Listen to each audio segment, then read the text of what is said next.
Fizi News 24. Fizi News 24. Média d'information en temps réel. Média d'information en temps réel. Fizi News 24. Fizi News 24. Chombo cha habari kwa muda sahihi. Média d'information en temps réel.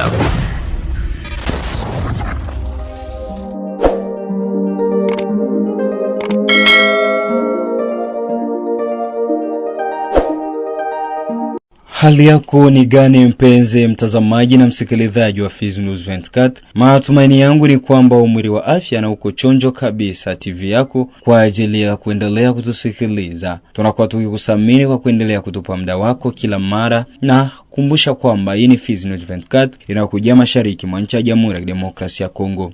Tuanzie na habari hizi ambako kiongozi na msemaji wa kundi lenye silaha la AFC M23 Willy Ngoma amefariki dunia kwa mujibu wa taarifa zilizoripotiwa na vyombo kadhaa vya habari vya ndani na vya kimataifa. Kwa mujibu wa vyanzo hivyo, Willy Ngoma alijeruhiwa vibaya kufuatia mashambulizi ya anga yaliyotekelezwa na jeshi la Jamhuri ya Kidemokrasia ya Kongo FARDC katika eneo la Rubaya mkoani Kivu ya Kaskazini. Operation hiyo ya kijeshi inadaiwa kufanyika majira ya saa 8 usiku wa kuamkia Jumanne ya 24 Februari. Willy Ngoma alikuwa mmoja wa viongozi wa kijeshi wa AFC M23 tangu Februari 2024. Alikuwa kwenye orodha ya vikwazo ya Baraza la Usalama la Umoja wa Mataifa. Kifo chake kimetokea miezi 13 baada ya kundi la AFC M23 kudhibiti mji wa Goma. Na uko Kilembo, mkuu wa sekta Lulenge Zawadi ya Bandelo Abambe amepongeza vya kutosha kutekelezwa na kuheshimiwa kwa kutokuwepo tena kwa vizuizi bandia katika eneo zote za sekta hiyo katika tarafa Fizi. Hivyo ameomba wafanyabiashara kuwa huru na kutembea kila kona, kwani usalama umeimarika. Katika mahojiano na TV yako namba moja, huyo wa sekta Lulenge ameonyesha kuwa takriban mwezi sasa tangu vizuizi vyote bandia vifutwe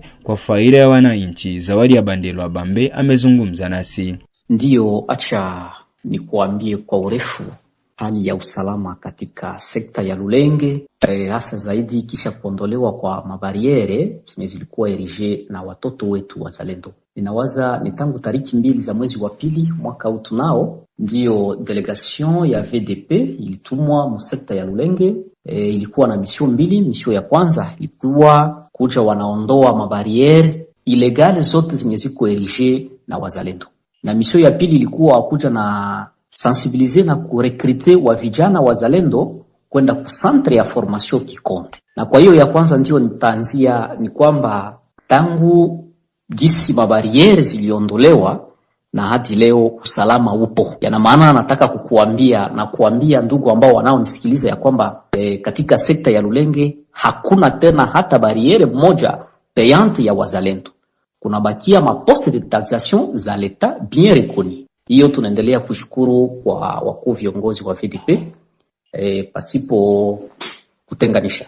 Pili ni kuendelea kuona wa vijana wanaendelea kujisukuma kwenda ku centre ya formation hapo Kikonde. Hiyo inatupatia furaha sababu na sisi pia tunahitaji kuona wa vijana wetu wamepita kwenye mafunzo. Hiyo itakuwa furaha kubwa ya sekta yangu ya Lulenge kwa upekee, sababu ninaongelea kwa sekta ya Lulenge. Magumu kwa sasa ni hasa zaidi mvua kubwa iliyonyesha juzi tariki 20 za mwezi wa pili mwaka huu tunao mu kijiji cha Maindombe. Maindombe ni katika sekta ya Lulenge mu groupement ya Basombo kwa jina maarufu. Village inaitwa kwa village ya Basinyasa. Mvua yamesababisha mabomoko makali ambako nina idadi kulingana na ripoti ambayo nilipewa, nina idadi ya nyumba 38 zenye ziliruka na mabomoko kweli yanashuhudiwa hapo. Wakati hao ya kijiri, mkuu wa sekta huyo ameomba kwa washirika wa kiutu pamoja na watu wa mwema kuwajana msaada wanga. Kwa hiyo ni kutaka kuambia ndugu wa roho mzuri na mashirika za kiutu kuja kuangalia hiyo situation, sababu wenyeji wa nyumba hizo wanalala nje pasipo makao mazuri, na wakati tunao ni wakati ya mvua. Yana maana wandugu wale wanahangaika sana. Kwa hiyo ni kuomba watu wa roho mzuri, maonje na ba homme de bonne volonté kuangalia jinsi gani wale wandugu wanaweza kupata msaada kwa haraka, sababu na wao maisha ni mabaya kwa siku ya leo. Nawaza ile ndio tunaweza kuambia watu kwa kumalizia, kuona kama hewa inakuwa ya usalama, njia iko huru kwa kila mkongomani kupita.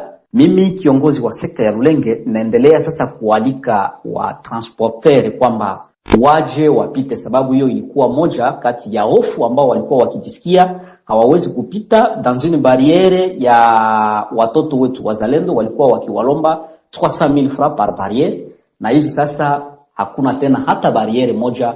Waje wapite, wakutoka Manyema Sarmabila wapande Uvira, wakutoka Kalemi washuke Sarmabila, wakutoka Uvira washuke Sarmabila na kadhalika, na ma province na ma territoire na ma secteurs zingine. Watu sasa waje kupita, njia inakuwa wazi.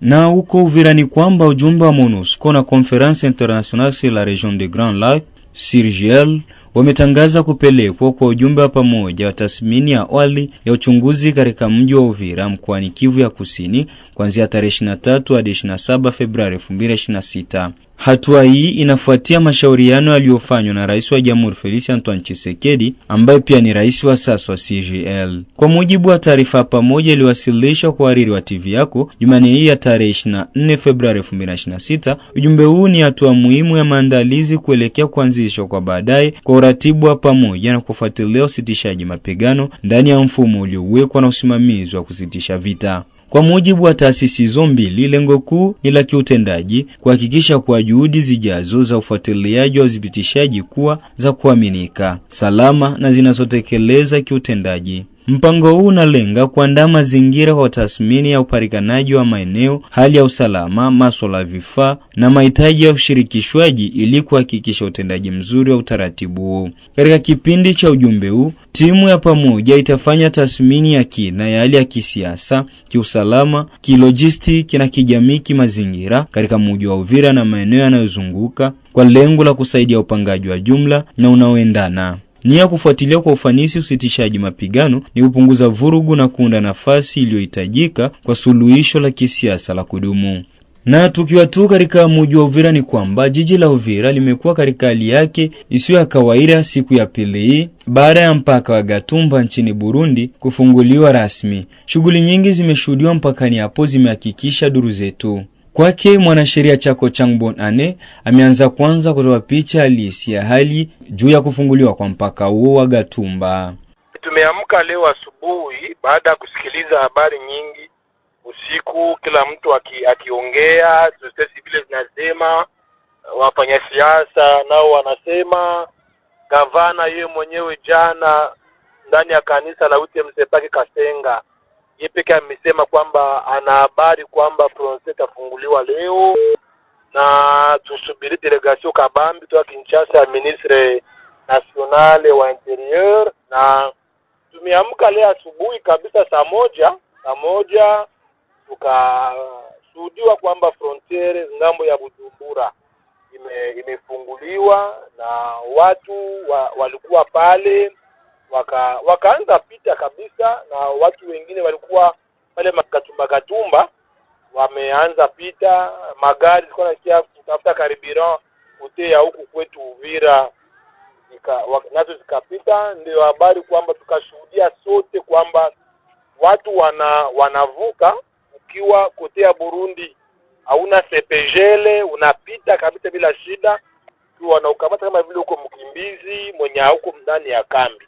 Na wale wenye walikuwa na masepejel zilikuwa zingali ziko na validite, nao wamevuka kotea ya Burundi na wakaingia mwinchi yao ya Kongo ambayo wanakuta.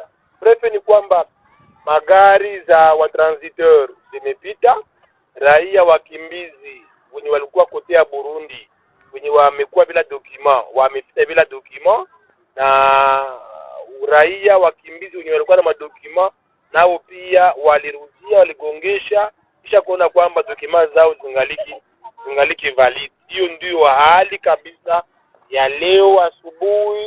Hata hivyo, upande mwingine amehakikisha kuwa hakuna usumbufu wowote ulioshuhudiwa kwenye mpaka wa pande zote mbili. Burundi imekuwa wazi, imeacha njia wazi, watu wapite na watu waende.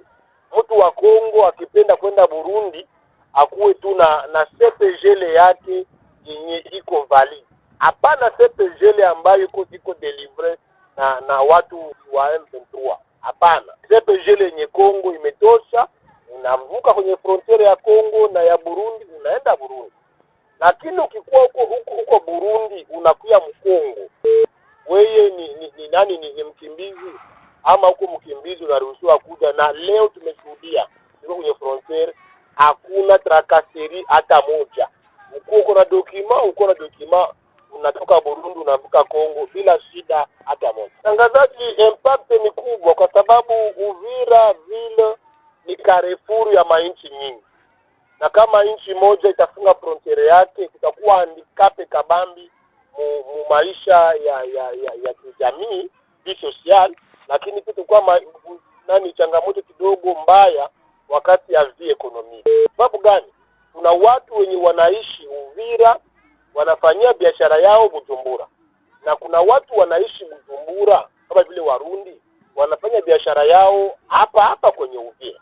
Sababu mipaka kwetu ni shamba, kama gisi wanazoea kusema watu wanakuishi Uvira, mpaka ni shamba. Kuna commerce ya mipakani ambayo tunaifasi watu wa Uvira. Vijana wengi walikuishi katika maisha ya mipaka wamezofika, wamama kazi wenye walikuwa nafanya maisha ya mipaka walizofika.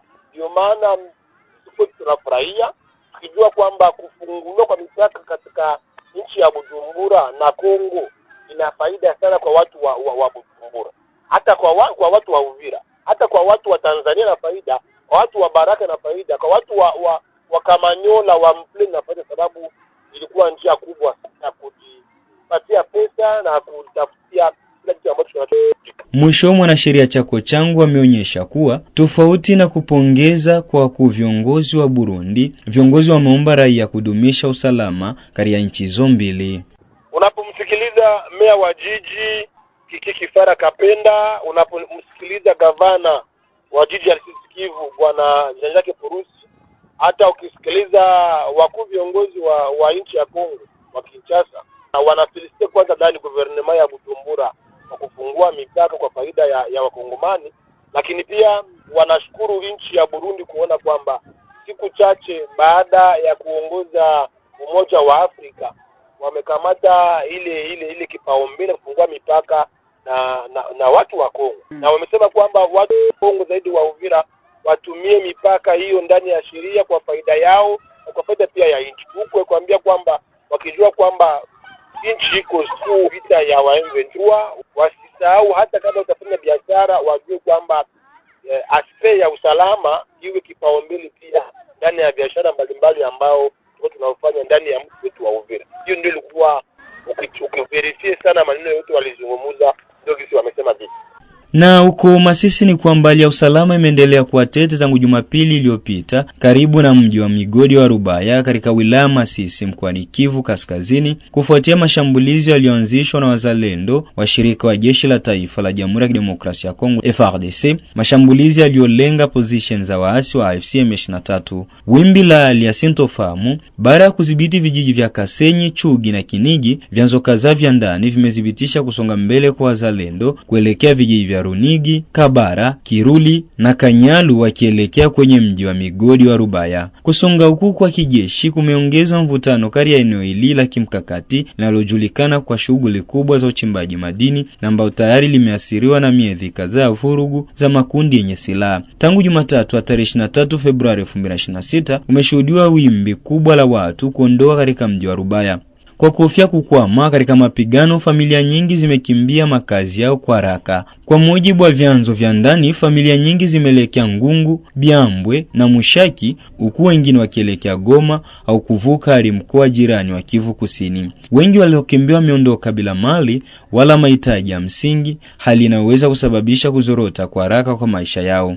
Tumalizie na habari za uko Kinshasa ambako uratibu wa mkoa wa chama cha siasa cha Ensemble pour la République unasikitikia vitendo vya uharibifu vilivyofanywa dhidi ya makao makuu ya shirikisho lake la Changu yaliyopo katika manispa ya Kimbaseke mjini Kinshasa. Katika tamko alilolitoa mbele ya waandishi wa habari Jumatatu tarehe 23 Februari 2026, Mike Mukebai Nkoso, mratibu wa mkoa wa Ensemble pour la République, alieleza kuwa tukio hilo lilitokea usiku wa kuamkia Jumapili. ameelekeza lawama za shambulio hilo kwa wanachama wa Force du Progrès, muundo unahusishwa na chama cha UDPS. Mike Mukebaye Nkoso amelaani vikali kile alichokiita vitendo vya kutokuvumiliana kisiasa vinavyolenga upinzani. Aidha amekosoa rais wa Jamhuri Felix Antoine Tshisekedi pia jumuiya ya kimataifa kuchukua hatua. Pia alisikitika kwamba bango lenye picha Moise Katumbi lililowekwa mbele ya jengo hilo lilizua hasira za vijana wa Force du Progrès alikufikia kupanga operation za usiku kwa lengo la kuliondoa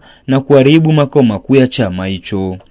Mpenzi mtazamaji, bila shaka ni hapo ndipo tumefika mwisho wa taarifa habari zetu kwa lugha tukufu la Kiswahili, na kusamini wewe ambao unaendelea kutupa muda wako kila wakati. Kumbuka kwamba hii ni Fizi News 24 inaokujia mashariki mwa nchi ya Jamhuri ya Kidemokrasia ya Kongo. Kama ndo bado unakuwa kwanza kujiunga nasi, usisahau kulike, kushare na kusubscribe ili wa kwanza kupata taarifa zetu. Fizi News 24, média d'information en temps réel. Média d'information en temps réel. Fizi News 24, chombo cha habari kwa muda sahihi. Média d'information en temps réel.